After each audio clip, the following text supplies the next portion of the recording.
सबसे बड़ी खबर यह है कि पाकिस्तान की सीमा कहीं जासूस तो नहीं। अब एक बड़ा सवाल यह खड़ा हो रहा है, ये मैं क्यों कह रहा हूं, क्योंकि सीमा जब से आई है भारत, ये तस्वीर आप देख रहे हैं सीमा और सचिन की। सीमा भारत आ गई, सचिन से प्यार करती है, सचिन के साथ रह रही है, गिरफ्तार भी हुई, लेकिन उसके बावजूद सीमा को जमानत मिल गई, सचिन के साथ रह रही है। लेकिन सीमा कहीं जासूसी की वजह से तो नहीं आई है, एक सवाल खड़ा हो रहा। क्या सीमा को पाकिस्तान से इसीलिए तो नहीं भेजा गया कि हिंदुस्तान में आकर जासूसी करे और सचिन कोई हनी ट्रैप हो? ये सवाल उठ रही है। मैं इसलिए कह रहा हूं क्योंकि देश की बड़ी एजेंसियां जांच कर रही हैं। अगली तस्वीर दिखाई, ये आप देख रहे हैं, सीमा ने सचिन से शादी की। सीमा रोज एक रील बना रही है, रोज खबरों में है, रोज सोशल मीडिया पर छाई हुई है। सचिन मांग पर सिंदूर लगा रहे हैं सीमा के। कहा जा रहा है सीमा कहीं बाकायदा स्पाई तो नहीं है, इसलिए आई हुई है।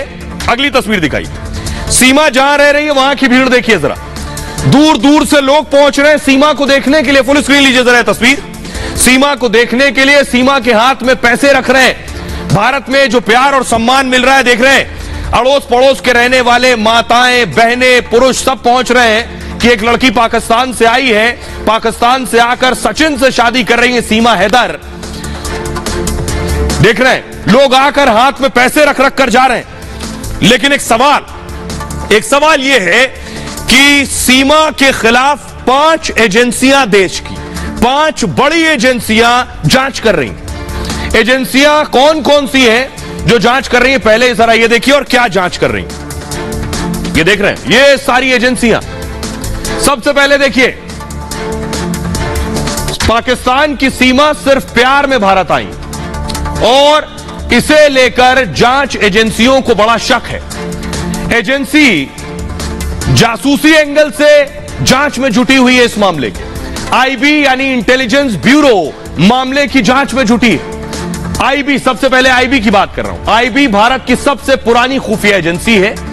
देश की आंतरिक सुरक्षा बनाए रखना आईबी की जिम्मेदारी। आईबी भी सीमा की जांच कर रही है। आतंक और खतरे से संबंधित हर इनपुट रखता है आईबी, इंटेलिजेंस ब्यूरो। दूसरी बड़ी एजेंसी जो जांच कर रही है एटीएस यानी एंटी टेररिस्ट स्क्वाड। एटीएस भी सीमा मामले की जांच में जुटी है। एटीएस का काम आतंकी घटनाओं पर लगाम लगाना है, यानी आतंक से जुड़ी घटना या व्यक्ति की एटीएस जांच करती है, वो भी सीमा की जांच कर रही है। एमआई यानी मिलिट्री इंटेलिजेंस भी सीमा की जांच कर रही है। कहीं सीमा के निशाने पर देश के सैन्य ठिकाने तो नहीं है?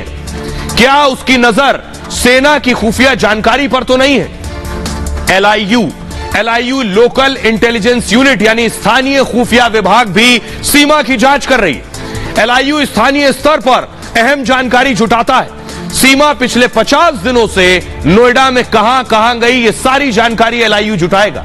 सचिन और सीमा की किस किस से मुलाकात हुई, एलआईयू ये सभी डिटेल दूसरी एजेंसियों के साथ भी साझा करेगा। और आखिर में पुलिस, इसके अलावा यूपी पुलिस की टीम लगातार एक्शन में है। संदिग्ध लगने पर उसने सीमा और सचिन को गिरफ्तार किया था, कोर्ट में पेश किया और चार्जशीट तैयार कर रही है यूपी पुलिस। तो ये सारी एजेंसियां मिलकर सीमा की जांच कर रही हैं। लेकिन इस बीच सवाल यह है कि सीमा सुर्खियों में है, सीमा चारों तरफ छाई हुई है, सीमा के बारे में सभी जानना चाहते हैं। लेकिन सीमा कहीं कोई हनी ट्रैप तो नहीं है? पाकिस्तान की आईएसआई ने भेजा और यहां सीमा एक मिशन के तहत आई हो, उस मिशन का हिस्सा तो नहीं है? इस एंगल से भी जांच हो रही है। ये रिपोर्ट देखिए।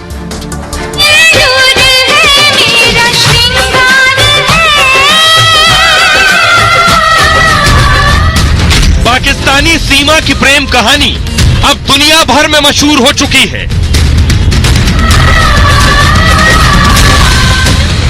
नोएडा में तो पाकिस्तानी भाभी को देखने के लिए लोगों की भारी भीड़ उमड़ रही है।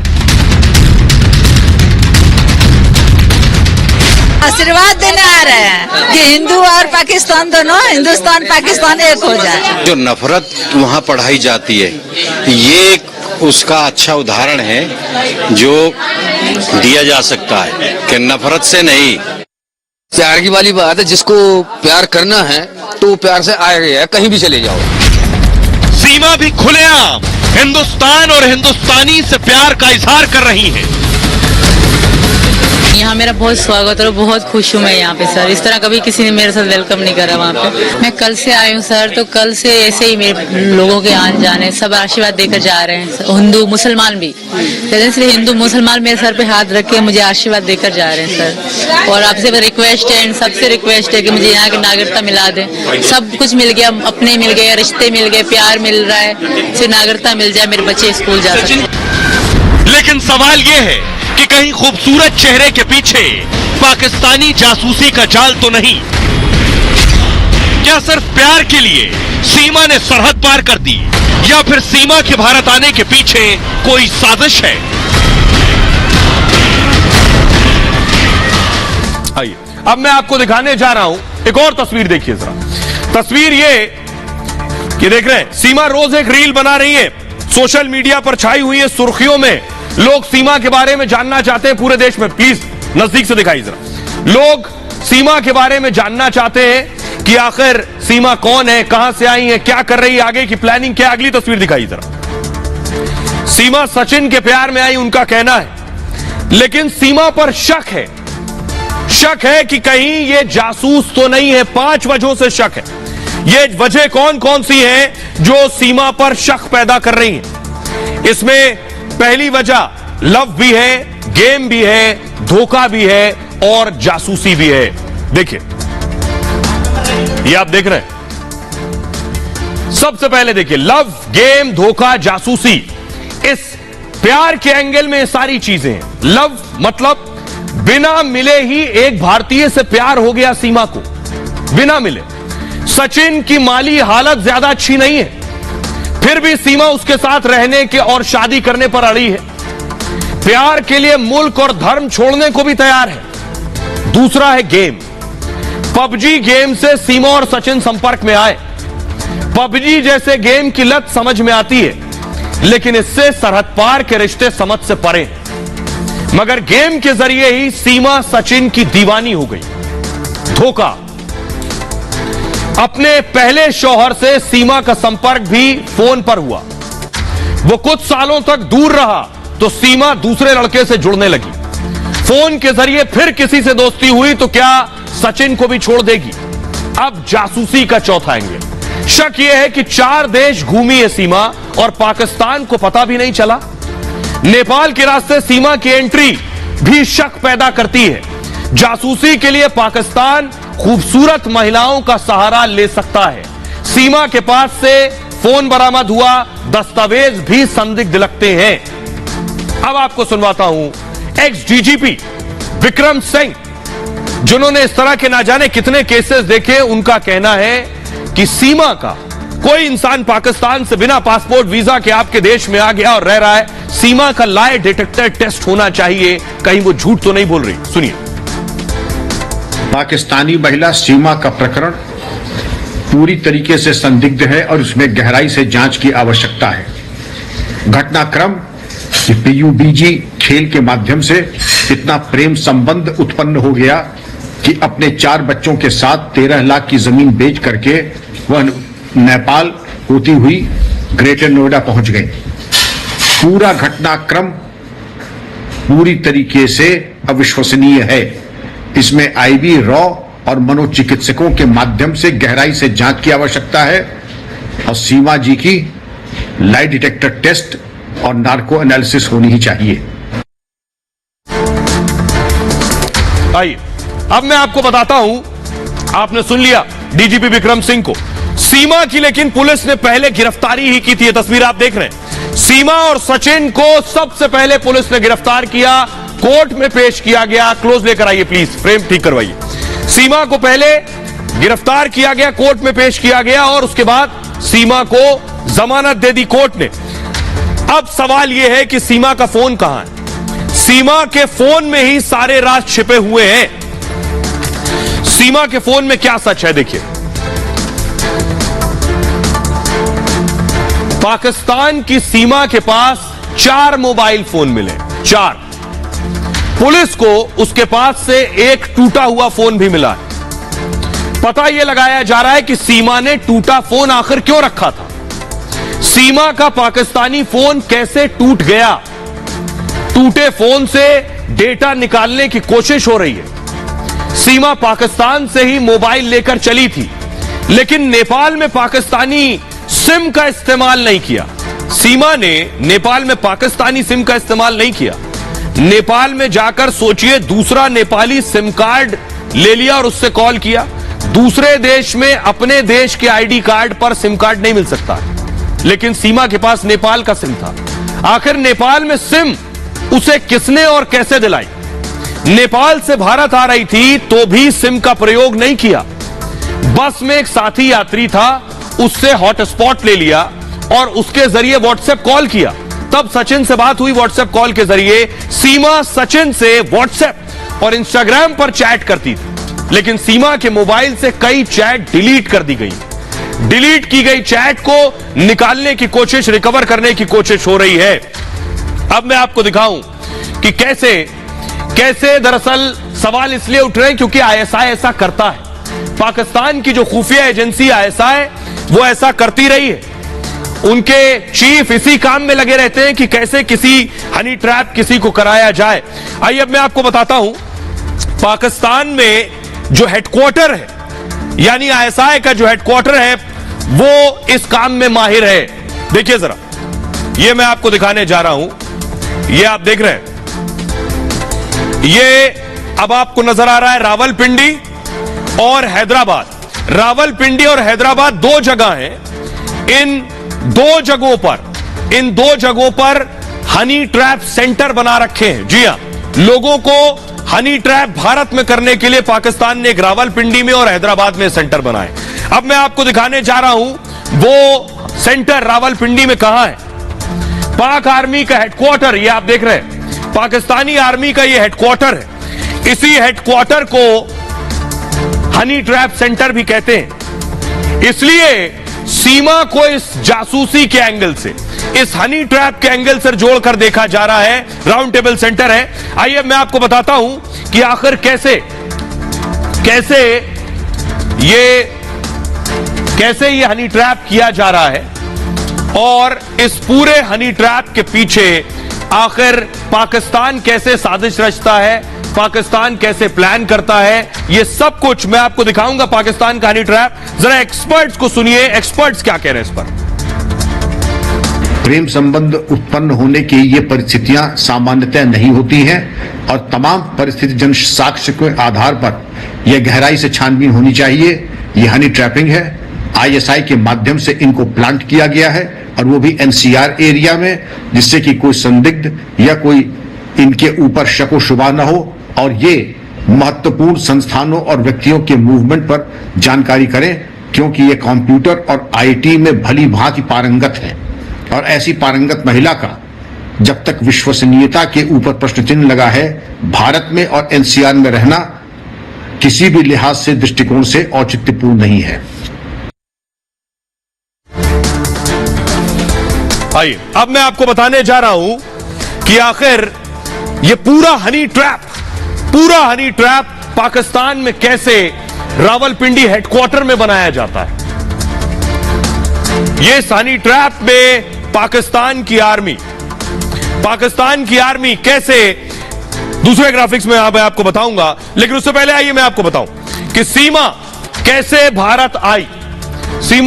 भारत आई, वो मैं आपको बताने जा रहा हूं। उसके बाद से पहले नेपाल का बॉर्डर मैं आपको दिखाता हूं। नेपाल के बॉर्डर से सीमा भारत में एंट्री लेती है। तस्वीर देखिए जरा, यह भारत नेपाल बॉर्डर है। बताया जा रहा है बॉर्डर के जरिए सीमा नेपाल में आई है। अब देखिए जरा कि सीमा ने सचिन से कब बात की और कैसे, देखिए जरा सीमा कैसे भारत आई। सीमा भारत आने के पीछे पूरी प्लानिंग थी। 2019 में पबजी गेम से सचिन के संपर्क में आई सीमा। 2022 में पिता की मौत के बाद भारत आना चाहती थी। भारत आने के लिए सीमा ने वीजा का आवेदन किया, लेकिन पाकिस्तान से भारत आने का वीजा नहीं मिला। इसी साल मार्च में पहली बार वो नेपाल गई। सचिन भी तब भारत से नेपाल पहुंच गया। दोनों ने काठमांडू के पशुपतिनाथ मंदिर में शादी की। फिर 7 दिन तक काठमांडू के न्यू विनायक होटल में रहे। इसके बाद सीमा पाकिस्तान वापस लौट गई। 10 मई को सीमा एक बार फिर नेपाल आ गई। इस बार चारों बच्चों के साथ वीजा लेकर नेपाल गई। नेपाल के काठमांडू में रुकी और वैन से पोखरा पहुंची। अगले दिन पोखरा से दिल्ली आने वाली एसी बस में बैठ गई। बस से सीमा पहले दिल्ली और फिर नोएडा आ गई और नोएडा में सचिन उसे लेकर रब्बूपुरा गांव पहुंच गया। वहां परिवार से अलग 5 दिन तक उसके साथ रहा है। अब मैं आपको दिखाता हूं कि पाकिस्तान के जो हनी ट्रैप है, वो हनी ट्रैप कैसे करता है पाकिस्तान, उसमें आईएसआई का कौन सा हाथ है, आईएसआई कैसे बाकायदा उस सेंटर में उन सब लड़कियों को रखता है जो हनी ट्रैप करते हैं। ये देख रहे हैं आप, ये जो तस्वीरें मैं आपको दिखा रहा हूं, आईएसआई पाकिस्तान में हनी ट्रैप का कॉल सेंटर चला रहा है। दावा है पाकिस्तान में आईएसआई के दर्जनों कॉल सेंटर है। रावलपिंडी और हैदराबाद में ट्रेनिंग दी जाती है। रावलपिंडी में पाकिस्तानी सेना का हेडक्वार्टर है। यहीं पर फातिमा जिन्ना विमेन यूनिवर्सिटी है।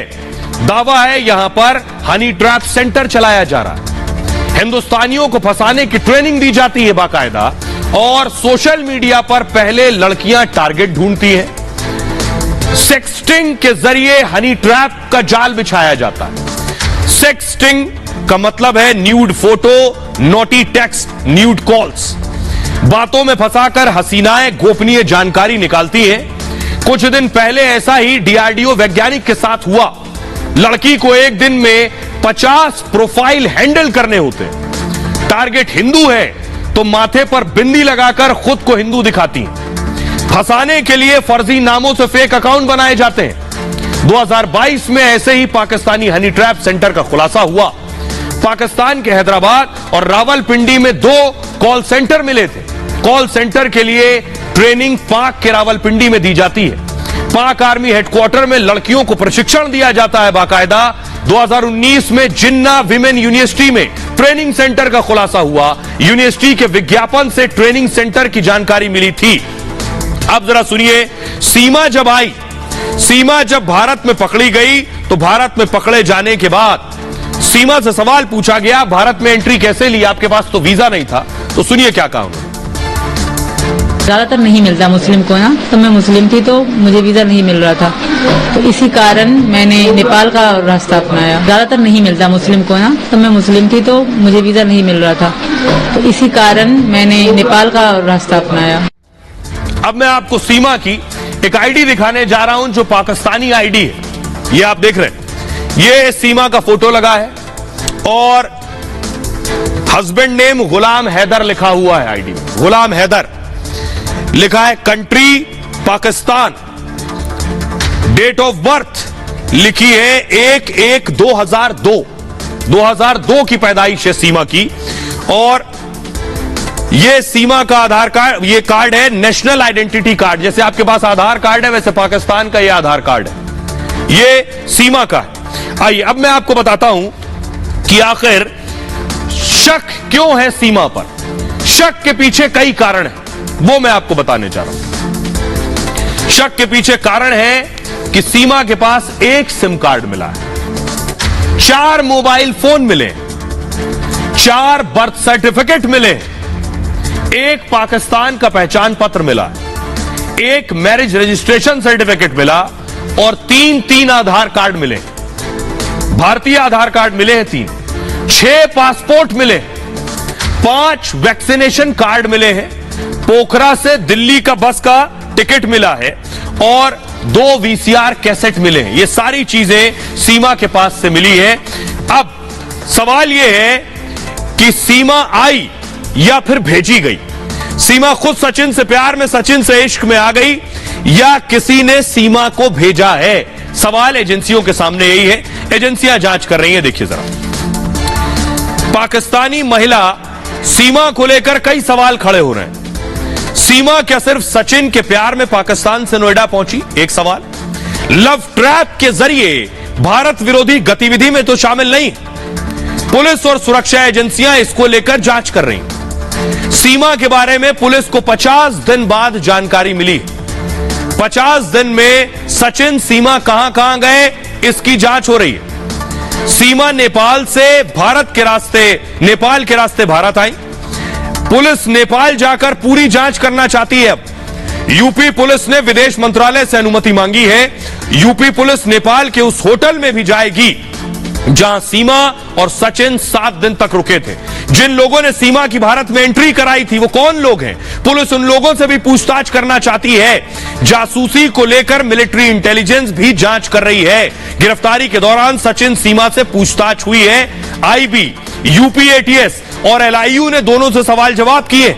सीमा ने केवल 5वीं तक पढ़ाई की है, लेकिन फर्राटेदार अंग्रेजी बोल लेती है सीमा। लैपटॉप से लेकर कंप्यूटर तक सब अच्छे से चला लेती है। भारत आने के लिए यूट्यूब से रास्ता तलाश किया था। इन खुलासों के बाद जांच एजेंसियों का शक और ज्यादा बढ़ गया है। अब सुनिए, डीसीपी ग्रेटर नोएडा है साद मियां खान, वो क्या कह रहे हैं सीमा के बारे में। सीमा जो है नेपाल आई थी मिड में और वहाँ से नेपाल से वाया बस ये इधर नोएडा आई है, जहाँ पे इसे सचिन ने रिसीव किया था। यहीं पे अंबेडकर नगर स्थित एक कॉलोनी में ये लोग रह रहे थे और ये सूचना जब हमें फ्लैश हुई तो हमने इसको गिरफ्तार किया। देखिए, जैसे बताया मैंने आपको कि अभी जो है इसने बताया कि पबजी के थ्रू ये संपर्क में आई थी। मूल रूप से सिंध की रहने वाली है, इस समय कराची में रह रही थी। कराची से यूट्यूब की कुछ वीडियोज़ देख के कि यहाँ पर कैसे शिफ्ट किया जाए वो उसने देखी और वहाँ पर एक ट्रेवल एजेंट के माध्यम से इसने नेपाल का टिकट कराया और नेपाल से वाया बस ये यहाँ पे आई है सचिन से मिलने। अब सवाल इसलिए उठ रहे हैं सीमा पर क्योंकि सीमा के साथ एक अतीत जुड़ा है। वो अतीत भी झूठ की बुनियाद पर जुड़ा है, इसलिए सीमा पर शक और बढ़ रहा है। देखिए वो क्या है झूठा अतीत। सीमा की पहली शादी 2014 में हुई थी। सिंध के गुलाम हैदर से निकाह हुआ। उधर जो आप तस्वीर देख रहे हैं सीमा के पहले पति और ये सचिन भारत आने के बाद। सीमा और गुलाम हैदर ने लव मैरिज की थी और गुलाम ने बताया सीमा मिस कॉल से मिली है। 3-4 महीने फोन पर सीमा से बात हुई और इसी के बाद सीमा और गुलाम ने निकाह किया। लेकिन सचिन के साथ भी कुछ ऐसी ही कहानी। सचिन के साथ सचिन से सीमा पबजी गेम खेलने के दौरान मिली। पबजी पर बात करते हुए सचिन से प्यार हो गया। दोनों में प्यार इतना परवान चढ़ा कि सीमा भारत आ गई। सीमा ने बताया कि गुलाम के साथ तलाक हो गया उनका। गुलाम सऊदी में था, 3 साल तक मुलाकात नहीं हुई। 2019 से पहले गुलाम कराची में टाइल्स का काम करता था। 27 साल की सीमा हैदर सिर्फ 5वीं तक पढ़ी है, लेकिन सीमा हैदर अंग्रेजी शानदार बोल लेती। अंग्रेजी के साथ कंप्यूटर में भी सीमा एक्सपर्ट है। और सीमा ने बताया एक समय वीजे का पैसा तक नहीं था इनके पास, लेकिन प्लॉट बेचकर पाकिस्तान से भारत आ गई। अब ये तमाम कहानी जांच एजेंसियों के रडार पर है। अब सीमा के जो पहले पति हैं गुलाम हैदर, जो उनको बुला रहे हैं, उनका इंतजार कर रहे हैं और वापस चाह रहे हैं वो आ जाएं, उन्हें सुनिए। मैं मोदी सरकार को हाथ जोड़ के अपील करता हूं कि मैं सीमा का शोहर गुलाम हैदर, मैं मोदी सरकार को हाथ जोड़ के अपील करता हूं कि मेरे बच्चे पता नहीं कौन से गेम, पबजी गेम के जरिए उनको ज़हनी मरीज बनाया गया और उनको पाकिस्तान से ऐसा पट्टी पढ़ा के उनको उनका घर भिजवाया, कैसे बच्चों को ज़हनी मरीज बनाया गया। उनको सीमा मेरा घर वाली है, फरहान, फरवा, फरहा, फरी, तीनों बेटी। मैं मोदी सरकार को हाथ जोड़ के गुजारिश करता हूं, अपील करता हूं कि मेरे बच्चे मेरे हवाले करें, पाकिस्तान के हवाले किए जाएं।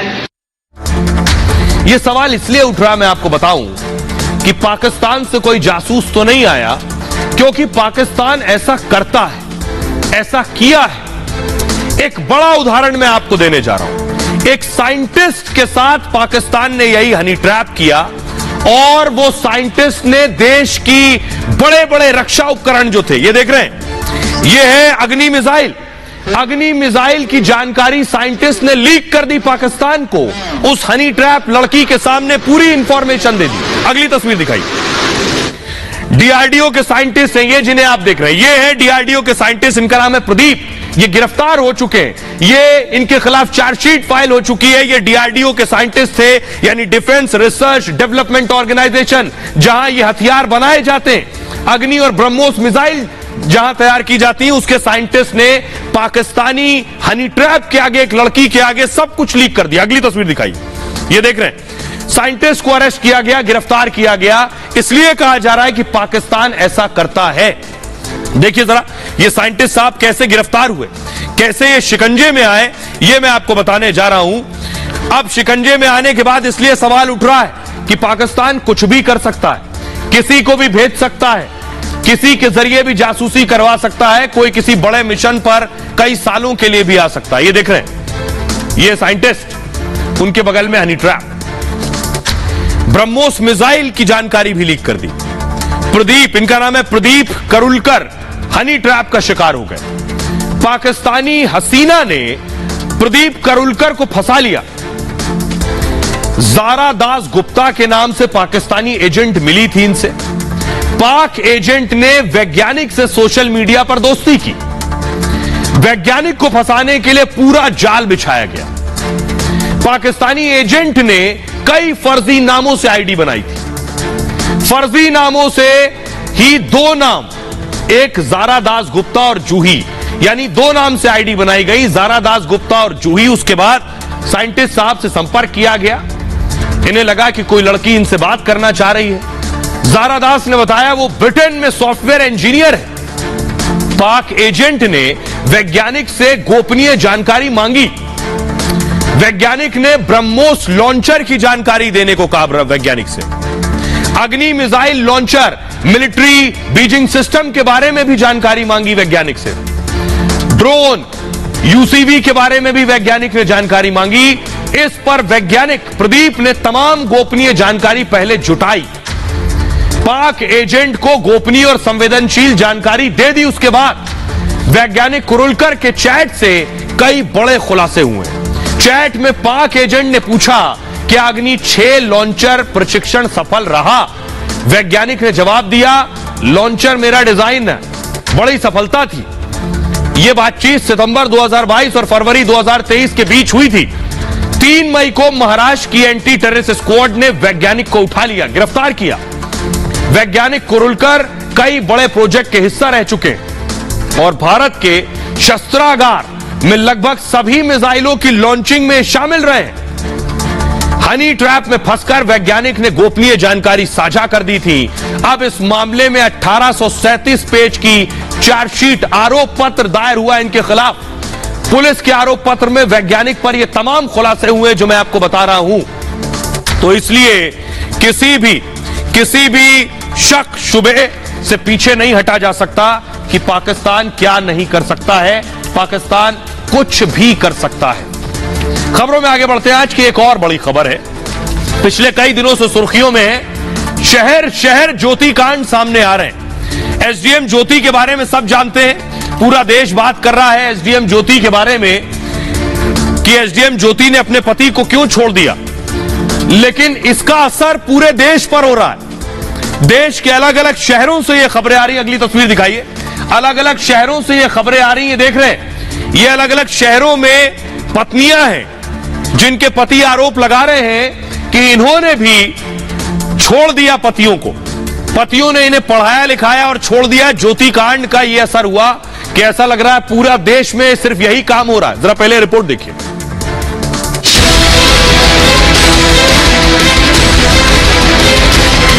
एसडीएम ज्योति मौर्य की कहानी घर घर पहुंच गई है।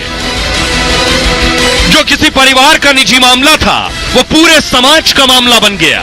सिर्फ पति पत्नी के रिश्तों की कहानी सड़क पर नहीं आई, समाज पर भी इसका असर हुआ है। जो शक था वो विश्वास सर 22 फरवरी को हुआ, जब मनीष दुबे गाजियाबाद से चलकर सर मेरे आवास इलनगंज स्थित सरकारी आवास पे आया और इनके साथ एक साथ कमरे में मैंने इनको देखा। तब से सर ये मनीष दुबे और ज्योति मौर्य मेरे जान के पीछे पड़ गई हैं। प्यार से नहीं छोड़ोगे, तमाशा करोगे तो हम सब करेंगे। जो जो हमारे नहीं छोड़ेंगे आप हमारी। तो फिर देखो, फिर तो बात है ना, फिर तुम लड़ो फिर कानून से। अब कौन सच्चा कौन झूठा फैसला अदालत में होगा। लेकिन इस घटना के बाद कई ऐसे पति हैं जो अपनी पत्नियों को पढ़ा रहे थे, उनकी सोच पर भी चोट हुई है। हमारे पड़ोसी जो है, मतलब कि कम से कम एक एसडीएम महिला तो हुई है। इतना हम लोगों को आशा और भरोसा आ गया, लेकिन आशा भरोसा होने के बाद तब तक लोग ठीक थे। किसी तरह से मैं बता रहा हूँ कि नमक रोटी खा करके वो लड़का जो आगे बढ़ाया है। आज अगर देवी ही गलत हो जाए तब तो उत्थान कहाँ। यही वजह है कि ज्योति कांड के बाद इसी तरह के कई किस्से सामने आ रहे हैं जो अब तक ढके छिपे थे या जानबूझकर लोक लाज में छिपाए गए थे, क्योंकि यह मामला ही ऐसा है जिसमें अदालत भले ही किसी एक परिवार का फैसला करेगी, लेकिन असर समाज के बड़े हिस्से पर पड़ेगा। इसलिए देश भर में इस पर बहस छिड़ी हुई है। मुझे लगता है फिर भी ज्योति जी की गलती ज्यादा है, बहुत ज्यादा गलती है उनकी। हाँ बिल्कुल सरासर। जिस तरीके से सोशल मीडिया पर उनके पति द्वारा ये मतलब उनकी छींचा-लेदन की जा रही है एक महिला की, तो वो मेरे बिल्कुल मैं नहीं समझती कि वो सही है, तो ऐसा नहीं होना चाहिए। अगर कोई पति सपोर्ट करता है तो उसके लिए गलत राय नहीं देनी चाहिए। अपने लिए सोचती है और अपने हस्बैंड के लिए भी सोचती है। उसने पढ़ाया, इतना अच्छा सुनहरा अवसर दिया। वो जो मैडम ने किया है वो गलत किया है, ऐसा नहीं करना चाहिए। जो इंसान पढ़ा रहा है, लिखा रहा है, उसकी आप जब नहीं हो रही तो दूसरे की क्या होगी। अगर उसके पति ने उसको एजुकेशन प्रोवाइड किया है तो वो उस चीज को बाउंड नहीं करता है कि उसको लाइफ टाइम उसके साथ रहना ही है, या अगर वो कोई गलत ट्रीट कर रहा है तो उसको उसके साथ रहना ही पड़ेगा। अब मैं आपको बताता हूं कि आखिर अब इस मामले में एक्शन क्या होने वाला। एक्शन ये होने वाला है कि जल्द ही पूछताछ हो सकती है आलोक से। ये आप देख रहे हैं, पुलिस जल्द ही आलोक से पूछताछ कर सकती है। ज्योति आलोक विवाद बढ़ता जा रहा है और इस मामले में पुलिस की एंट्री हो चुकी है। खबर यह है कि पुलिस आलोक से पूछताछ करेगी। यह पूछताछ दहेज प्रताड़ना के केस में होने वाली है। प्रयागराज के धूमनगंज पुलिस ने इसकी तस्दीक की है। पुलिस के मुताबिक आलोक के खिलाफ जल्द पूछताछ होगी। आलोक मौर्य के साथ उन सब से पूछताछ होगी जो इस मामले में नामजद है। एसडीएम ज्योति मौर्य ने आलोक के खिलाफ केस दर्ज कराया है। ज्योति ने सरकारी अफसरों के खिलाफ भी शिकायत दर्ज कराई है। निजी बातों को सार्वजनिक करने पर कार्रवाई करने को कहा है। इसके लिए आईटी एक्ट के उल्लंघन का आरोप लगाया है। इस बीच आलोक मौर्य का परिवार सदमे में है।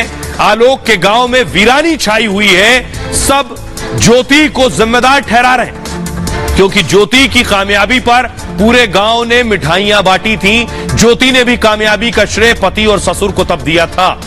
सुनिए जरा, हमारे सहयोगी लोमस आज पहुंचे आलोक के घर। आलोक के परिवार वाले, उनके पड़ोसी, उनके चाचा, बाबा, सबसे बात की। सुनिए। ज्योति के पिता एक कार्ड दिखा रहे हैं, शादी का कार्ड दिखा रहे हैं। भाई दिखा रहे हैं, दिखाएंगे, जब वहां दिखाएंगे जो होगा सो होगा, गलत से जो होगा उसमें। और फिर वो कार्ड से क्या मतलब, छोटे कर्मचारी की शादी, और उस समय क्या थी, ज्योति जी हाई स्कूल में बीए इम्तिहान दे के आए थे और उसमें शादी नहीं हो सकती, ऐसी कोई बात नहीं है। जैसा होगा फैसला माना जाएगा। और ज्योति तो वो ये भी कह रही है कि दहेज उनसे मांगा जा रहा है।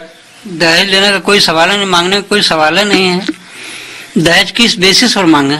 जब इतना अपना न्यौछावर कर दिए, उसको इतना ऊंचाई पर चढ़ा दिए, तो दहेज तो खुद हो गई। दहेज लेने का कोई सवाल नहीं कि उनसे कोई दहेज मांगे, मकान मांगे, गाड़ी मांगे या रुपया मांगे, या कोई सवाल नहीं है, तो गलत बात है। अब ये कहिए कि किसी कारणवश चतुर्थ श्रेणी का कर्मचारी है, उनको शर्म आ रही है। चतुर्थ श्रेणी का कर्मचारी उनको शर्म आ रही है कि आलोक ऐसे हैं, उसके लिए मुकदमा कर दें। रही बात कार्ड छापने और छपवाने की, तो कार्ड ये उनका न कि इनका है। 13 साल के बाद आपने ये बहाना करके उससे पिंड छुड़ा रही हैं, या कहीं से विधिग्राह्य नहीं है। कहा जा रहा है कि आलोक कहीं ना कहीं ज्योति के पैसों पे ऐश करना चाहता था, पता चल गया ज्योति को, इसलिए अलग हो रही है। नहीं, सब गलत बात है। पैसा ज्योति के ऊपर तो खुद से लोग लगा दिए मिला करके। लेकिन आलोक के ऊपर भी कई सवाल उठ खड़े हुए कि आलोक को अब लग रहा है कि ज्योति का तनख्वाह नहीं मिल रहा है, इसलिए वो परेशान हो गए हैं। इसलिए अब वो चाहते हैं कि उन पर कार्रवाई हो, तमाम चीजों को बाहर निकाल रहे हैं। एक डायरी भी लेके घूम रहे हैं आलोक। नहीं, ऐसी कोई बात नहीं है। डायरी तो लेकर सचमुच घूम रहे हैं, लेकिन क्या की है उसको दिखाने के लिए आलोक घूम रहे हैं ना। चाहे झूठा नहीं ना है, आलोक जी जो देखे वो झूठा नहीं ना है। जो अपनी नजरों से देखे उसके बाद भी परेशान रहे, विचलित रहे, बचना चाहे। बताया जाता है कि आलोक कहता है कि जब हमको धमकी मिलने लगी तीसरे पक्ष की तरफ से, तो उन्होंने यह करने को मजबूर हुआ। मैं समझता हूं कि अगर वह इस तरह का नहीं करता तो आज शायद आलोक दुनिया में नहीं भी रहता। जिस तरह से उसके ऊपर दबाव बनाया जा रहा था दुबे की तरफ से। लेकिन एक बड़ी खबर यह है कि आलोक और ज्योति के बाद पूरे देश से ऐसी खबरें आ रही हैं। ऐसा लग रहा है पूरे देश में यही हो रहा है। ये अचानक कैसे ये खबरें बढ़ गई, अचानक क्यों ये खबरें सामने आ रही? देखिए, अमेठी से खबर आई, इसी तरह की सुशील को प्रिया ने छोड़ दिया। कन्नौज से खबर आई कि दीक्षा ने विजय को छोड़ दिया। कानपुर से खबर आई अर्जुन सविता ये सब पति पत्नी थे, अर्जुन ने सविता को पढ़ाया तो सविता ने छोड़ दिया। प्रयागराज से खबर आई कि रविंद्र ने रेशमा को पढ़ाया तो रेशमा ने छोड़ दिया। साहिबगंज झारखंड से खबर आई कन्हैया ने कल्पना को पढ़ाया तो कल्पना ने छोड़ दिया। लेकिन यह खबर अचानक कैसे बढ़ गई, या फिर सवाल सिर्फ यह है कि लड़कियां या पत्नियां मैं कहूंगा पढ़ लिख गई और अगर अपना फैसला वो खुद कर रही है जिंदगी का तो उन पर सवाल उठाए जा रहे हैं। देखिए जरा अलग अलग शहर से खबर आई। प्रयागराज ज्योति आलोक के चर्चे देश भर में हैं, ज्योति मौर्य और आलोक मौर्य। प्रयागराज में एक मामला सामने आया ऐसा ही। खबर यह है जहां पत्नी ने पढ़ लिखकर पति को छोड़ दिया। रविंद्र का कहना है इनके पति का कि पत्नी रेशमा को ग्रेजुएट कराया, उसे पढ़ाने के लिए अपनी जमीन तक बेच दी। पढ़ने के बाद रेशमा पुलिस कांस्टेबल बन गई। अब पत्नी रेशमा उसे छोड़कर चली गई। रविंद्र रेशमा की शादी 2017 में हुई थी। रविंद्र प्राइवेट कंपनी में काम करता है। पत्नी ने मारपीट का आरोप लगाकर छोड़ा है। दूसरा, इसे मूव कीजिए आगे प्लीज। और कानपुर का देखिए जरा, कानपुर का मसला इसी तरह का है। कानपुर में अर्जुन सविता की ऐसी ही कहानी है। अर्जुन ने पत्नी को पढ़ा लिखाकर नौकरी लगवाई। नर्सिंग में नौकरी लगते ही पत्नी के तेवर बदल गए। अर्जुन को शक हुआ, उसने सवाल जवाब किए। अब पत्नी उसके साथ नहीं रहना चाहती है, उसे काला कलूटा तक बता रही है, उसके स्टेटस पर सवाल उठा रही है और हालांकि पत्नी ने इससे इनकार किया है इन आरोपों से। अर्जुन और सविता की शादी 2017 में हुई थी। अब सुनिए जरा कानपुर में क्या कुछ कह रहे हैं शौहर और प्रयागराज में।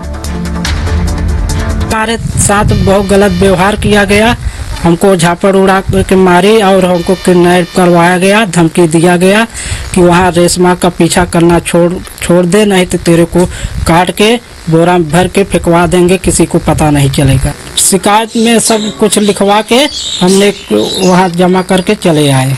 पत्नी नौकरी पाने के बाद मुझे तलाक देना चाहती है, ऐसा कुछ? हाँ, वो कह रही है कि तुमको छोड़ना चाहती हूँ। कई बार हमको बोली है। हाँ, नौकरी पाए के बाद में बदलाव हुआ है। आप लोग बहू को रोकना चाहते हैं? भैया बहू के तो हम कहाँ खेदत है, खुद हम पता नहीं चाहत है। ओकर जीजा बहन खुद नहीं चाहत कि वहाँ जाए। कहीं तोहर रुपया चाहे, रुपया हमें चाहे, जाना रुपया हमें चाहे। हम कहा बतावा, नौकरी नहीं पाई थी, सही थी, बहुत सही रही, बहुत सही रही। न जल्दी नहीं हरे का न जहाँ बाटे बहनी के जल्दी के फोन न करे। शादी के बाद से हमने इनके में लगन लेके पढ़ाई की तो हमने इनको बीएससी नर्सिंग कराया और जैसे तैसे कर्ज में लेके हमने इनको बीएससी नर्सिंग कराया। बीएससी नर्सिंग के बाद इनका जॉब लगा दिल्ली BLK में, ये जॉब लगा है। जो भी CHO इस समय बनी है तो मेरे घर से हमने इनको मेहनत करके इनको करवाया। उसके बाद से ही ये पूरी तरीके से अलग हो गई। और अब मैं तो इस चीज़ से सबक ले लिया कि मुश्किल है कि आपको कभी कोई अपनी वाइफ को पढ़ाए। आप बीएससी नर्सिंग का कितना फीस, एक साल का फीस कितना होता है? अब 1 साल पढ़ा के अपना घर बेच दिया है। 1 साल से पढ़ाया हमें, वो कहने से तो इंसान कुछ भी प्लान कर सकता है कितना किया, लेकिन जो किया वो जानता है। वो तो कुछ नहीं किया, 1 साल करके अपना बड़ा वो नेता। हमें मीडिया पे नहीं आना, बाकी हमें इस सभी चीजों पे नहीं आना। अगर आप लोगों को देना तो अब आपके पति को आना चाहते हैं तो उससे आना चाहते हैं तो है नहीं, कुछ करना है नहीं, पढ़ना लिखना तो है नहीं, जॉब तो करना है नहीं, तो क्या करें। आइए अब मैं आपको बताने जा रहा हूं कुछ और शहर हैं जहां से इस तरह की घटनाएं आई है। देखिए झारखंड में मामला ऐसा आया, ऐसा ही मामला झारखंड के साहिबगंज से आया। कन्हैया और कल्पना की शादी 2009 में हुई थी। कन्हैया शिक्षित था, उसने पत्नी को पढ़ाया। पत्नी को पढ़ाने के लिए उसने मजदूरी भी की। पढ़ाई लिखाई के बाद पत्नी नर्स बन गई और अब पत्नी गायब है, उसके साथ बेटा भी है। कन्हैया ने पुलिस में इसकी शिकायत की है। अगला मामला अमेठी का है। अमेठी में सुशील प्रिया की भी कहानी ऐसी ही है। सुशील का कहना यह है कि उसने पत्नी को आगे बढ़ाया, पत्नी प्रिया को पढ़ा लिखाकर नौकरी के लायक बनाया। प्रिया की नौकरी एक सैनिक स्कूल में लग गई और नौकरी लगने के बाद उसके तेवर बदल गए।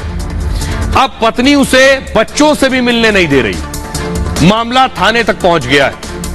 अगला मामला कन्नौज से आया। कन्नौज से एक अलग मामला सामने आया है। यहां एक पति ने पत्नी को पढ़ाने से मना कर दिया। उसे डर है कि उसकी पत्नी ज्योति की तरह उसे छोड़ देगी। पत्नी पति के खिलाफ शिकायत लेकर मंत्री के पास पहुंच गई। दरअसल 4 महीने पहले दीक्षा की शादी विजय से हुई थी। तब दीक्षा बीएड की पढ़ाई कर रही थी और इस बीच ज्योति का मामला सुर्खियां बन गया है। अब पति ने उसे बीएड की परीक्षा देने से रोक दिया है। पत्नी का आरोप है कि उसका मोबाइल भी छीन लिया गया। सुनिए जरा दीक्षा इस मामले में क्या कह रही है। आपका दीक्षा कहाँ के रहने वाली हैं? दलेलपुर के रहने वाले हैं। आपका पति से क्या विवाद हुआ था? क्या कहा उन्होंने आपसे? वो पढ़ाई के लिए मना कर रहे हैं। क्या काहे की पढ़ाई कर रही हैं आप?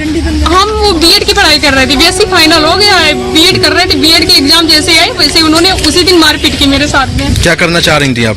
हम ये बीएड का एग्जाम था ना मेरा, तो पेपर देने के लिए उन्होंने जिस दिन प्रवेश पत्र लेने आ रहे थे एडमिट कार्ड, तो उन्हीं ने उसी दिन मारा, फोन छुटा लिया कि इसको अगर फोन इसके पास रहेगा तो मैसेज हो सकता, मैसेज आ सकती है या कहीं से फोन आ सकता है, इसकी जानकारी हो जाएगी तो पेपर देने जाएगी। ये नाजायज बोलने लगे गलत सलत की हम पढ़ा नहीं पाएंगे, पैर की जूती बना के रखेंगे, हम ज्योति मौर्य नहीं बना पाएंगे इसको कि ज्योति मौर्य मेरी मर्जी, हम पढ़ाएं या ना पढ़ाएं आप कुछ कहने वाले नहीं है। तो शादी के बाद पति ने कहा कि हम नहीं पढ़ाएंगे। हाँ।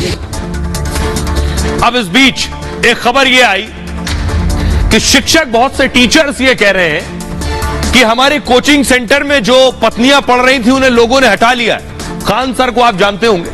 खान सर ने इस तरह की बात कही कि उनकी कोचिंग में, वो कोचिंग पढ़ाते हैं, तैयारी करवाते हैं परीक्षाओं की, उनकी कोचिंग में पढ़ने वाले बहुत से पतियों ने अपनी पत्नियों को कोचिंग से नाम कटवा दिया। देखिए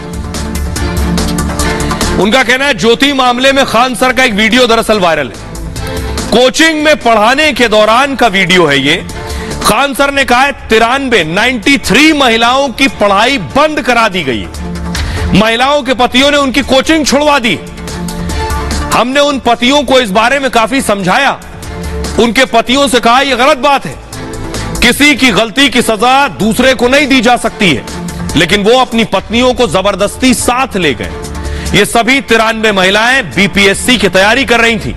बीपीएससी मतलब बिहार लोक सेवा आयोग, जिसकी परीक्षा की तैयारी कर रही थी। फैमिली मैटर में हम कुछ नहीं कर सकते, इसलिए कुछ नहीं कर सके। ज्योति के फैसले ने पूरे भारत को तबाह कर दिया है। उन्होंने कहा दावा है खान सर का वीडियो लाइव क्लासरूम का है। खान सर प्रतियोगिता परीक्षाओं की तैयारी कराते हैं, ऑफलाइन क्लास के साथ ऑनलाइन क्लास भी लेते हैं। खान सर के यूट्यूब चैनल पे 1,45,00,000 फॉलोअर्स हैं। सुनिए खान सर क्या कह रहे हैं, उन्हें सुनिए जरा। वो बेचारा पढ़ाया लिखाया, लोन लेके एसडीएम बनाया, छोड़ के चल गई कि नहीं? अब तुमको लगता है तुम 284 का रिचार्ज करा देगा तो तुम्हारा हो जाएगी?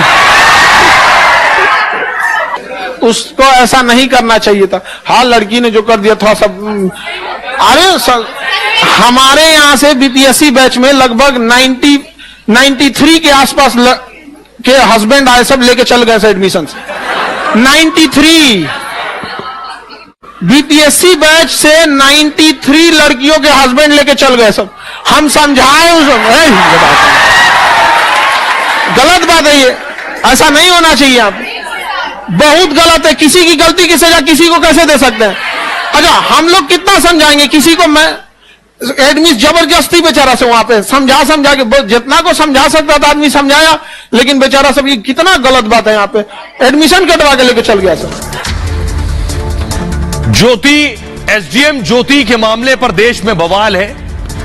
कोई बेवफा कह रहा है, कोई ना जाने क्या क्या कह रहा है, लेकिन क्या सिर्फ महिला बेवफा होती? पुरुष बेवफा नहीं होते, पुरुष सिर्फ वफादार होते हैं। यह सवाल इसलिए ज्योति के मुद्दे की हर तरफ चर्चा हो रही है। रातों रात मामला देश की चिंता का विषय बन गया है। ज्योति को समाज में दोषी साबित किया जा रहा है। हर शख्स अपनी सोच को ज्योति पर थोप दे रहा है। कई लोगों ने पत्नियों को पढ़ाने से मना कर दिया। जिन बेचारों के बारे में मैंने आपको दिखाया, ऐसी ज़हनियत के लोगों को आप बेचारा ही कहेंगे। प्रतियोगी परीक्षा की तैयारी कर रही पत्नियों को डर लग रहा है ज्योति कांड के बाद कहीं पति उनको वापस ना बुला ले। नौकरी कर रही महिलाएं भी टेंशन में, कहीं उनके पति उन पर शक तो नहीं कर रहे। महिलाओं की सीमा रेखा याद दिलाई जा रही है, नैतिकता याद दिलाई जा रही है। मर्दों को लगता है वफादार सिर्फ पुरुष होते हैं। देश में अनगिनत मर्द हैं जो अफसर बन गए, सफल होने के बाद अपनी पत्नियों को छोड़ दिया।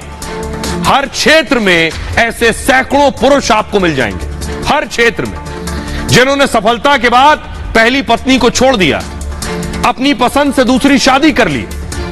ऐसे पुरुष पूरे सम्मान के साथ समाज में रहते हैं। उन मर्दों को सवालिया निगाहों से आखिर क्यों नहीं देखा जाता है? सिर्फ एसडीएम ज्योति को क्यों? समाज उन पुरुषों से सवाल क्यों नहीं करता है? एक ज्योति मौर्य के चरित्र हनन की होड़ लगी हुई है। छोड़ी गई औरत पूरी जिंदगी प्रताड़ना में गुजार देती है। औरत को छोड़ने वाले मर्द से सवाल क्यों नहीं होता है? ज्योति के मामले में अब कोर्ट फैसला करेगी। कोर्ट के लिए महिला और पुरुष दोनों बराबर हैं। दोनों अपनी मर्जी से अपना जीवन साथी चुन सकते हैं। गुनहगार कौन है, इस बात का फैसला कोर्ट करेगा, देश की अदालत करेगी। लोगों की सोच से किसी को गुनहगार नहीं माना जा सकता। लेकिन लोग समाज में दोनों तरह के, सुनिए जरा क्या कह रहे हैं।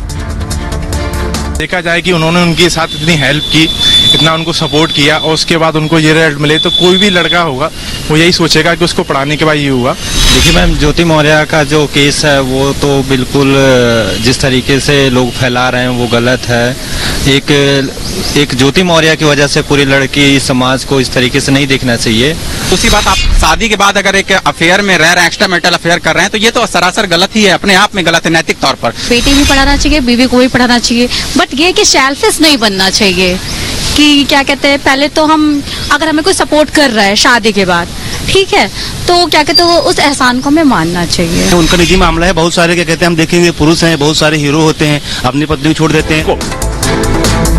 पति है ना, उनको कोई पटल नहीं मिलता, पटल नहीं है, कोई एक मेंस कमीशन नहीं है। अब देखिए महिलाओं के लिए हर पटल है, वो हर जगह जा सकती है। जो हो रहा है ये गलत हो रहा है। ज्योति को उसने बड़े मन से पढ़ाया था। आप सोचिए, वो पुरुष एम्पावर ही कर रहा था, महिला को एम्पावर ही कर, ये सब जो कर रहे हैं वो गलत है। एक गलत मैसेज जा रहा था समाज में, इसीलिए आप देख रहे हैं इसका दो दुष्परिणाम है वो आपके। एक तरफ ये सशक्तिकरण है और एक तरफ ये दूसरा एक मैटर अगर आप देख पा रहे हैं तो इससे बहुत ज्यादा नेगेटिव इम्पैक्ट पड़ रहा है। महिला सशक्तिकरण के लिए अब गांव-गांव तक, रिमोट एरियाज में हमारा मैसेज जा रहा था कि कैसे महिला को सशक्त किया जाए। गाँव के जो आदमी जो अनपढ़ थे वो अपनी महिलाओं को शादी होने के बाद उसको पढ़ाना चाह रहे थे, बढ़ाना चाह रहे थे, ताकि उनका परिवार सीमित रहे, बंधा हुआ रहे, संभला हुआ रहे, एजुकेटेड रहे, बच्चे एजुकेशन ले। लेकिन आप देखेंगे कि इसका कितना बुरा असर हुआ है। जो आदमी लोग अब अपना बिलीफ चेंज कर रहे थे, जो मेल डोमिनेंट सोसाइटी हम कहते हैं, और हम कहते हैं कि फीमेल के राइट्स की बात नहीं होती, अगर उस चीज को अब दे रहे थे, आगे तवज्जो दे रहे थे, तो किस तरह से आप देखेंगे इस केस में बहुत नेगेटिव इंपैक्ट पड़ा है सोसाइटी में। आइए खबरों में आगे बढ़ते हैं। आज की एक और बड़ी खबर है, देश के कई शहर पानी पानी हो गए। जुलाई में जल विस्फोट हो गया है। तस्वीर दिखाइए जरा, पहली तस्वीर आप देख रहे हैं। यह तस्वीर मैं आपको दिखा रहा हूं, मंडी में लोहे का पूरा पुल बह गया। तस्वीर देखिए, पूरा पुल बह गया। फुल स्क्रीन लीजिए जरा तस्वीर। ये मंडी की तस्वीर मैं आपको दिखा रहा हूं। 40 साल पुराना पुल बताया जा रहा है। देखिए कैसे पानी के तेज बहाव में पूरा पुल बह गया। बैक टू बैक अगली तस्वीर प्ले कीजिए। ये देख रहे हैं, पूरा घर, बारिश के बाद पूरा घर देखिए ढह गया। ये मोहाली की तस्वीर मैं आपको दिखा रहा हूं। घर का एक हिस्सा गिर गया है। लगातार बारिश के बाद ये हाल है। अगली तस्वीर प्ले कीजिए। ये देख रहे हैं, ये देखिए गाड़ियां तिनकों की तरह बही जा रही हैं। जैसे पानी में तिनके बह रहे हो, खिलौने बह रहे हो, ऐसे भारी भारी महंगी गाड़ियां सब बह गई हैं। ये भी मनाली की तस्वीर। अगली तस्वीर प्ले कीजिए। ये आप देख रहे हैं, ये कुल्लू की तस्वीर मैं आपको दिखा रहा हूं।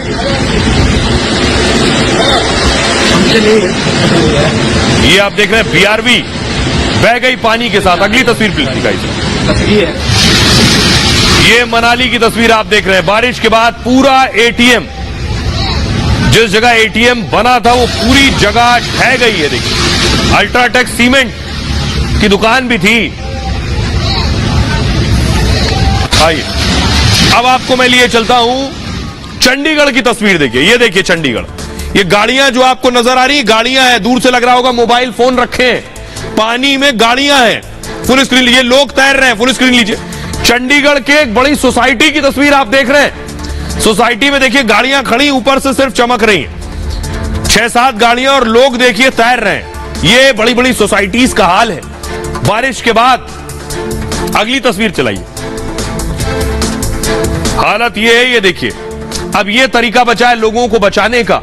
सोशल मीडिया पर लोग ऐसे हालात का मजाक भी उड़ा रहे हैं कि क्या स्थिति हो गई। ये देखिए सोसाइटी में पानी भरा हुआ है। आइए दिल्ली की तस्वीर मैं आपको दिखाता हूं। ये दिल्ली की तस्वीर आपको दिखा रहा हूं। दिल्ली में एक स्कूल गिर गया, एक स्कूल का हिस्सा, वो तस्वीर आप देख रहे हैं। अगली तस्वीर दिखाइए जरा।